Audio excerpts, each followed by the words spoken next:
بعض لوگ اس آیت کو لے کر یہ کہتے ہیں کہ جی دیکھیں قرآن نے کہا ہے کہ جی وہ لوگ جو ایمان لائے یہودی عیسائی اور ستارہ پرست جو بھی ایمان لایا اللہ پر آخرت پر ان کو اجر ملیں گے اچھے عمل کیے. تو اس کا مطلب یہ ہے کہ اللہ اور آخرت کو ماننے والا کوئی بھی ہو اگر کسی کی رسالت کو نہیں مانتا تو کوئی بات نہیں ہے. جو ہے یہودی بھی ہو عیسائی بھی ہیں اور مسلمان بھی ہیں سارے جو ہے نا ان میں سے جو بھی اچھے عمل کرے گا اللہ اور آخرت کو مانے گا تو ان کو اجر ملے گا. یعنی وہ آمنوں کے ساتھ یہودی عیسائی اور ستارہ پرست کو بھی ملا دیتے ہیں کہ بس اللہ اور آخرت پر ایمان لے آئے. تو وہ جو بلیورز کا ایک عقیدہ نکالتے ہیں کہ ماننے والے جو ہیں بس یہ اللہ کو ماننے والے ہیں. یا بعض لوگ ابراہیمی بھائی کہتے ہیں ہم ابراہیمی بھائی ہیں.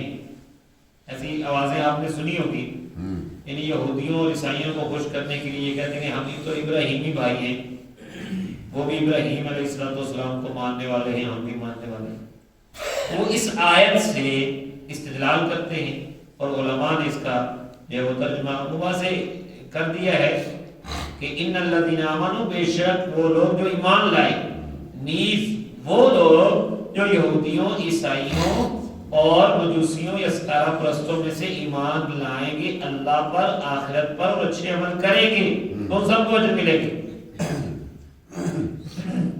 دیکھیے قرآن کریم کو ایک آیت سے تو نہیں نا دیکھنا پورا قرآن ہے پورے قرآن کو ماننا ہے.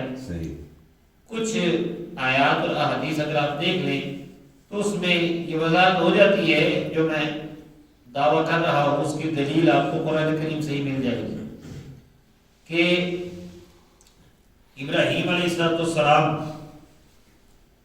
کی سیرت کا ذکر یا اوصاف و کمالات کا ذکر اللہ نے قرآن حکیم میں کیا. اور ابراہیم علیہ السلام کو چونکہ سارے مانتے ہیں جیسے آج کل کے یہ نعرے لگانے والے جی ہم ابراہیمی بھائی ہیں تو اس میں اللہ تعالیٰ نے سورہ آل عمران میں فرمایا ما کان ابراہیم یہودی ولا نصرانی ولکن کان حنیفا مسلما وما کان من المشرکین. ابراہیم علیہ السلام کی بات کرتے ہو تو سن لو اللہ تعالیٰ نے کیا فرمایا نہیں تھے ابراہیم یہودی اور نہ ہی عیسائی اور لیکن وہ تو ہر باطل سے الگ تھلگ مسلم تھے مسلمان تھے. وما کان من المشرکین اور مشرک بھی نہیں تھے. تو تین ہی گروہ ہیں مسلمانوں کے علاوہ یا تو مشرک ہیں بتوں کی پوجا کرنے والے یا کسی اور چیز کی تو وہ وما کان من المشرکین اور مشرک بھی نہیں تھے. دوسرا گروہ یہودیوں کا ہے ما کان اگر وہ یہودی ہیں وہ یہودی بھی نہیں تھے. تیسرا وہ گروہ عیسائیوں کا ہے فرمایا ولا نصرانی ہیں وہ عیسائی بھی نہیں تھے. قرآن نے واضح کر دیا. پھر اسی صورت میں آگے فرمایا ایک اور جگہ وَمَن يَبْتَغِ غَيْرَ الْإِسْلَامِ دِينًا فَلَن يُقْبَلَ مِنْهُ وَهُوَ فِي الْآخِرَةِ مِنَ الْخَاسِرِينَ. اور جو اسلام کو چھوڑ کر کسی اور دین کو چاہے گا اللہ ہرگز اس سے قبول نہیں کرے گا اور وہ آخرت میں نقصان اٹھانے والوں میں سے ہوگا. اللہ اکبر سبحان اللہ سبحان اللہ. پھر ایک اور آیت دیکھیے وَمَن يَكْفُرْ بِاللَّهِ وَمَلَائِكَتِهِ وَكُتُبِهِ وَرُسُلِهِ وَالْيَوْمِ الْآخِرِ فَقَدْ ضَلَّ ضَلَالًا بَعِيدًا. جو اس آیت سے یہ کہتے تھے کہ اللہ اور آخرت کو مان لو بس رسول کسی اگر رسول کو نہیں مانو گے یا چند رسولوں کو نہیں مانو گے تو کوئی بات نہیں. دیکھو قرآن کس چیز کو منوا رہا ہے. فرمایا جو انکار کرے اللہ کا اور فرشتوں کا اور کتابوں کا اور رسولوں کا اور آخرت کا تو وہ تو دور کی گمراہی میں بھٹک گیا. قرآن نے جگہ جگہ واضح کیا. اور وہ جو ہم سورہ بقرہ کی آخری آیات پڑھتے ہوتے کل آمن باللہ و ملائکتہ و کتبہ و رسولہ. سارے رسول بھی اور ایمان والے بھی کس پر ایمان لائے اللہ پر فرشتوں پر کتابوں پر رسولوں پر. اور ان کا دعویٰ کیا ہے لا نفرق بین احد من رسولہ. ہم رسولوں میں سے کسی کے درمیان کوئی فرق نہیں کرتے. اسی طرح سورہ بینہ میں دیکھ لیں ہم یہ کہتے ہیں جی نہیں وہ تو مشرک تو علیحدہ ہوگی نا یہ جو اہل کتاب ہیں اہل کتاب ہیں اہل کتاب ہیں یہ بھی کہتے ہیں نا کہ لوگ. تو سنو سورہ بینہ میں فرمایا ان الذین کفروا من اہل الکتاب والمشرکین فی نار جہنم خالدین فیہا. بے شک وہ لوگ جو کافر ہوئے اب کافروں کی کتنی قسمیں بتائی؟ 2، من اہل الکتابی، چاہے وہ اہل کتاب والے ہوں، والمشرکین، اور جو شرک کرنے والے، فی ناری جہنم، جہنم کی آگ میں ہوں گے۔ تو اس طرح کی بہت سی آیات قرآن کریم میں موجود ہیں۔ اور اب اس پر پھر کوئی سوال اٹھا سکتا ہے کہ محمد مصطفیٰ صلی اللہ علیہ وسلم خاتم النبیین، ان پر ایمان لانے کا کہاں ذکر ہے؟ یہ کون سا کوئی ضروری ہے؟ اس آیت میں تو نہیں ہے، آیت نمبر 62 میں۔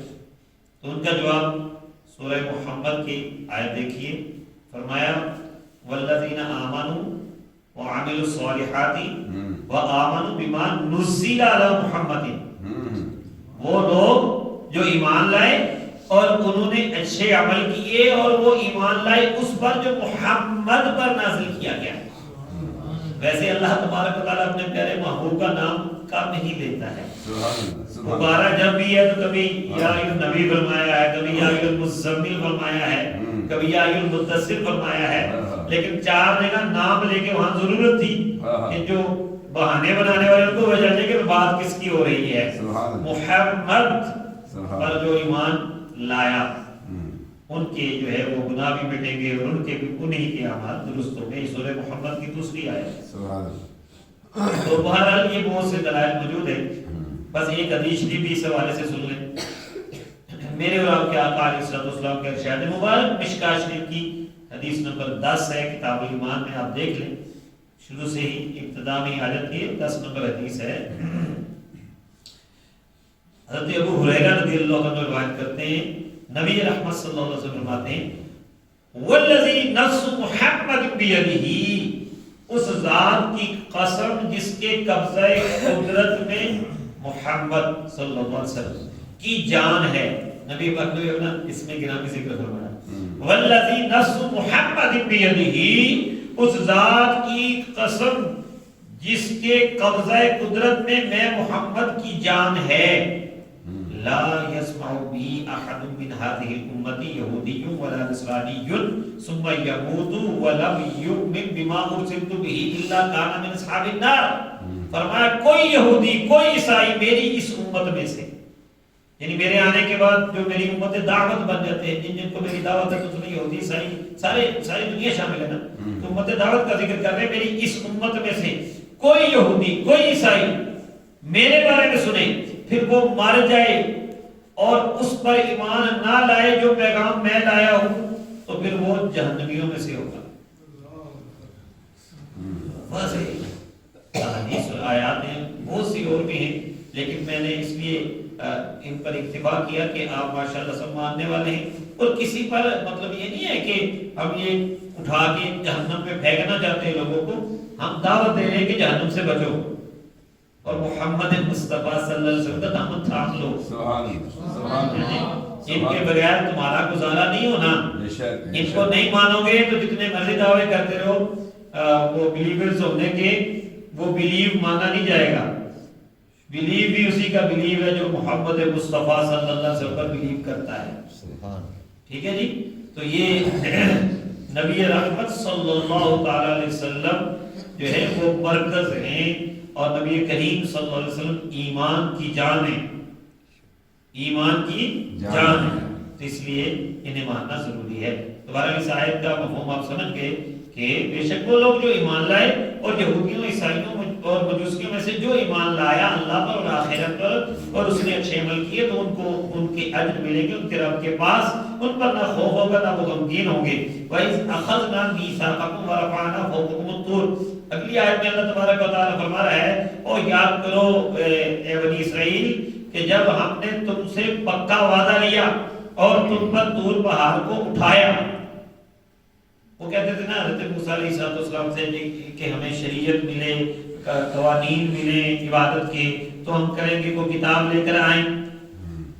ٹھیک ہے جی، تورات شریف آ گئی تو اب وہ مانتے نہیں تھے، پہلے پکا وعدہ کر لیا کہ کوئی کتاب لائیں جس میں قوانین ہوں، جس میں شریعت کے احکام ہوں، ہم مانیں گے۔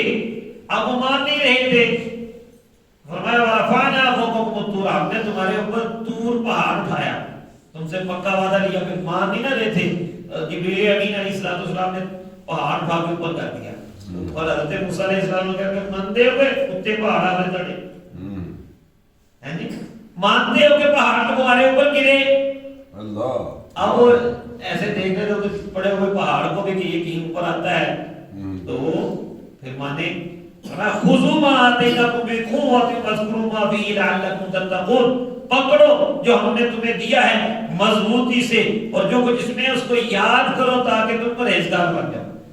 یہ وہ وعدہ تھا کہ اللہ کا یہ حکم آیا ہے، اللہ کی یہ ہمیں بھی غور سے ساتھ ساتھ سننا چاہیے۔ ہمیں کیا کون سی کتاب دی گئی ہے؟ قرآن کی۔ ہمارے لیے یہ سبق ہے کہ ہم نے بھی یہ قرآن پاک کو ایسے ہی مضبوطی سے تھامنا ہے، صرف تاکچے کی زینت بنا کے نہیں رکھنا۔ فرمایا پکڑو جو تمہیں دیا گیا ہے مضبوطی سے اور جو کچھ اس میں ہے اسے یاد کرو۔ اس لیے تو قاری صاحب نے یہ درس کی محفل سجائی ہے نا کہ قرآن میں کیا ہے وہ ہم سمجھیں، لعلکم تتقون، تاکہ تم پرہیزگار بن جاؤ۔ اب وہ مان گئے۔ یہاں پر بعض لوگ سوال کر سکتے ہیں کہ دین میں تو جبر نہیں ہے، کسی کو اسلام میں لانے پر میں جبر نہیں ہو سکتا۔ ہاں اسلام میں آ گیا تو اسلام کے اعمال کروانے پہ جبر ہوگا، یعنی اسے کہا جائے گا کہ نماز پڑھ، اسے کہا جائے گا کہ زکات دے۔ لیکن ایک پتہ دیکھیں یہاں پر آپ کے پڑوس میں دو لوگ ہیں، ایک مسلمان ہے ایک عیسائی ہے، تو آپ مسلمان کو تو کہیں گے بھائی تو نے نماز نہیں پڑھی، عیسائی کو تو نہیں کہیں گے۔ کسی کو اس کو دعوت دیں گے اسلام لانے کی، لیکن اس کو آپ انڈے کے طور پہ مجبور کر کے نہیں لائیں گے، اس کو دل کو منائیں گے، اس کو ایسی ترغیب دیں گے کہ وہ آ جائے۔ تو دین میں لانے میں جبر نہیں، لیکن جب دین میں آ گیا تو پھر احکام پر عمل کرنا ضروری ہے، ٹھیک ہے نا۔ یا تو تم باہر کے ملک نہ جاؤ، ٹھیک ہے، نہیں جاؤ گے تو ادھر آپ جو مرضی اشارے توڑتے رہتے ہو، جو مرضی کر دیتے ہو اپنے ملک میں، ٹھیک ہے۔ لیکن جب باہر کے ملک چلے جاتے ہو تو پھر پابندی کرنی پڑتی ہے، ٹھیک ہے نا۔ اسی طرح یہ سمجھانے کی یہ مثال ہے کہ اسی طرح یا تو اسلام ہی قبول نہیں کیا تو پھر کوئی نہیں پوچھے گا، لیکن جب اسلام میں آ گئے تو اب پوچھا جائے گا نماز کیوں نہیں پڑھی۔ بات سمجھ آ رہی؟ یہ شہادت گہے الفت میں ہے قدم رکھنا، لوگ آسان سمجھتے ہیں مسلمان ہونا، ٹھیک ہے جی۔ تو بہرحال یہ بھی نعمت ہے کہ پوچھا جائے، کسی سے پوچھا جائے تو اچھی بات ہے نا، اس کا بھلا ہے۔ جس سے نہیں پوچھا جاتا کہ بھائی جائے کھائے گزمان، کیونکہ وہ جو نہیں ایمان والا تو سمجھتا ویسے ہی کہیں اور جانا ہے تو اس کو بھی ہمیں سمجھانے کی کیا ضرورت ہے، لیکن جو ایمان والا ہے اس کو سمجھانا پڑے گا۔ تو بہرحال دعوت اس کو ہے لیکن اس پر جبر نہیں۔ اب یہاں پر ایک سوال ہے کہ یہ جو پہاڑ اوپر اٹھا دیا تو یہ تو مجبور کر کے ان کو منوایا، تو بھائی یہاں منوانا نہیں، یہاں پر کیونکہ وہ کہہ تو رہے تھے نا لے آئے کتاب، حضرت موسیٰ علیہ السلام کو نبی تو مانتے تھے، اب ان کو ایک معجزہ دکھایا جا رہا ہے۔ جب پہاڑ اٹھا دیا گیا زمین سے تو یہ کوئی عام بات تو نہیں ہے نا، یہ خارق عادت ہے، یہ خلاف معمول ہے، اسے معجزہ کہتے ہیں۔ اور جب پہاڑ اوپر اٹھا تو معجزہ، اور معجزہ دے کر ایمان لانا یہ بھی جائز ہے، معجزہ دے کر مانگنا منوانا یہ بھی تو ثابت ہے، وہ معجزے کے طور پر تھا۔ تو بہرحال اللہ تعالیٰ نے فرمایا اگلی آیت میں ثم تولیتم من بعد ذلک فلولا فضل اللہ علیکم ورحمتہ لکنتم من الخاسرین، پھر تم اس کے بعد پھر گئے، اور اگر نہ ہوتا تم پر اللہ کا فضل اور اس کی رحمت تو تم ضرور نقصان اٹھانے والوں میں سے ہوتے۔ اس اللہ کے فضل اور رحمت سے مراد اس وقت جو اللہ تعالیٰ ان کو بار بار چانس دیتا رہتا ہے توبہ کا، آپ نے پیچھے کی آیات میں دیکھا ہے اور آگے بھی آئے گا۔ اور ایک معنی مفسرین نے یہ لکھا ہے کہ اللہ کے فضل اور اللہ کی رحمت سے میرے اور آپ کے آقا حضرت محمد مصطفیٰ مراد ہے کہ اگر یہ نہ آتے، اب تم دیکھو اب بھی پھر رہے ہو، تو یہ محمد مصطفیٰ صلی اللہ علیہ وسلم نہ ہوتے تو تمہیں بہت نقصان ہوتا، کیونکہ اللہ تعالیٰ فرماتا ہے وَمَا كَانَ اللَّهُ لِيُعَذِّبَهُمْ وَأَنْتَ فِيهِمْ، اے محبوب اللہ ان کو عذاب نہیں دینے والا جب تک آپ ان میں جلوہ فرما ہے۔ تو نبی کریم صلی اللہ علیہ وسلم کی وجہ سے پھر مکمل کسی قوم پر عذاب نہیں آیا۔ تو کہہ رہا ہے آپ کا رب انت فیہم، آپ سے کیوں دوں میں ان کو سزائیں آپ کے ہوتے ہوئے. اللہ. تو بہرحال اگلی آیت میں پھر مزید فرمایا وَلَقَدْ عَلِمْتُمُ الَّذِينَ اعْتَدَوْا مِنْكُمْ فِي السَّبْتِ، اور تحقیق تم نے جانا ان لوگوں کو اپنے میں سے جنہوں نے ہفتے کے دن سرکشی کی. فَقُلْنَا لَهُمْ كُونُوا قِرَدَةً خَاسِئِينَ، تو پھر ہم نے ان سے کہا کہ تم دھتکارے ہوئے بندر بن جاؤ. یہ واقعہ آپ سورہ اعراف میں دیکھیں گے انشاءاللہ آیت نمبر 163 سے 166 تک. سورہ اعراف میں تفصیل سے ہے کہ ان کو ہفتے والے دن مچھلیوں کے شکار سے منع کیا گیا تھا. پھر ان کی آزمائش کے لیے ہفتے والے دن ہی مچھلیاں زیادہ آتی تھیں. پھر انہوں نے جمعے والے دن وہاں گڑھے بنا لینے، ہفتے والے دن وہاں سے صرف نالیاں نکالنی اور وہ نالیوں سے مچھلیاں گڑھوں میں گرنی. انہوں نے اتوار کو اٹھا لینی اور کہنا کہ ہم نے تو ہفتے کو پکڑی نہیں. حالانکہ ہفتے کو ان کو گڑھوں میں قید کرنا یہ بھی تو نافرمانی ہی تھی، پکڑنا ہی تھا. تو 70 یا 40 سال یہی وہ جرم کرتے رہے. پھر حضرت داؤد علیہ السلام کا زمانہ تھا، یہ ایلا جگہ تھی، ایلا وہاں کے لوگ تھے بنی اسرائیل میں سے. حضرت داؤد علیہ السلام تشریف لائے، انہوں نے سمجھایا انہیں بعد آ جاؤ، یہ تم پکڑتے تو ہو، وہ قابو تو ہفتے کو ہی آتی ہے اور ہفتے کو شکار بنا ہے. تو بہرحال انہوں نے اس پر عمل نہیں کیا.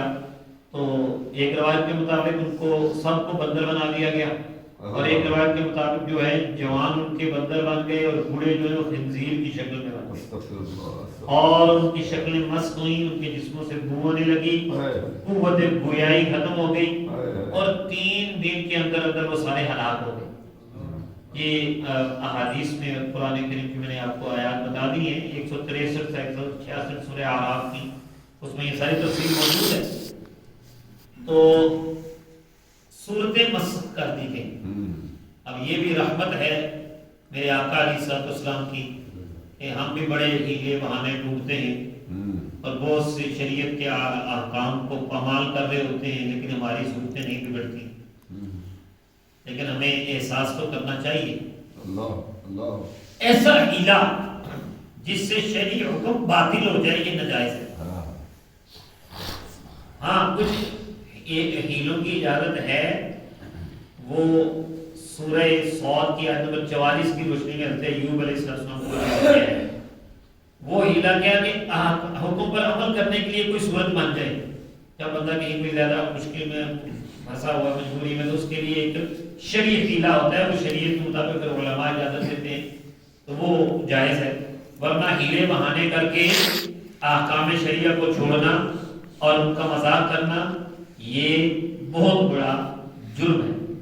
یہاں پر یہ بھی بات سمجھ لیں کہ اب یہ لوگ کہتے ہیں کہ یہ جو بندر ہے، آج کل جو ہم بندر دیکھتے ہیں چڑیا گھر وغیرہ میں یا ویسے، یہ بندر ان کی اولاد میں سے ایسا نہیں ہے. بندر پہلے ہی ایک مخلوق تھی، اور یہ دیگر خنزیر کا بھی ذکر آتا ہے قرآن پاک میں، ان میں سے کچھ بندر بن گئے کچھ خنزیر بن گئے. سورہ مائدہ میں یہ ہے. تو یہ جو خنزیر اور بندر ہے یہ پہلے سے مخلوق ہے. وہ جو بنے تھے وہ بطور سزا ان کی شکل میں لے گئے تھے، ان کی شکلوں کو بطور سزا بندر اور خنزیر بنایا تھا. ایسا نہیں ہے کہ بندر اور خنزیر ان سے چلے. بات سمجھ آ رہی ہے؟ وہ تو 3 دن کے اندر ختم ہو گئے، ان کی نسل آگے چلی نہیں. یہ جو مخلوق میں ہمیں یہ جانور ملتے ہیں بندر یا خنزیر ہوتا ہے، یہ ان کی اولاد یا ان کی نسل میں سے نہیں ہے، یہ ایک علیحدہ جانور ہے. بات سمجھ آ گئی ہے؟ چلیں آگے پھر آیت کریمہ جو آخری ہے آج ہمارے موضوع کی، اس میں اللہ تبارک و تعالی نے پھر ہمیں پیغام دیا فَجْعَلْنَاهَا نَكَالًا لِمَا بَيْنَ يَدَيْهَا وَمَا خَلْفَهَا وَمَوْعِظَةً لِلْمُتَّقِينَ. ہم نے ان لوگوں کو یا اس کا جو واقعہ بیان ہوا اس واقعہ کو عبرت بنایا بعد اس وقت کے لوگوں کے لیے، وَمَوْعِظَةً لِلْمُتَّقِينَ اور نصیحت بنایا اللہ سے ڈرنے والوں کے لیے. پتہ یہ چلا کہ قرآن کریم کے واقعات کوئی قصے کہانی سنانے کے لیے نہیں ہے، بلکہ بندے کو عبرت دلانے کے لیے اور متقین کی نصیحت کے لیے اور جگانے کے لیے. اللہ تعالیٰ سے دعا ہے کہ اللہ تبارک و تعالی ہمیں قرآن حکیم کے احکام پر عمل کی توفیق عطا فرمائے. وما علیک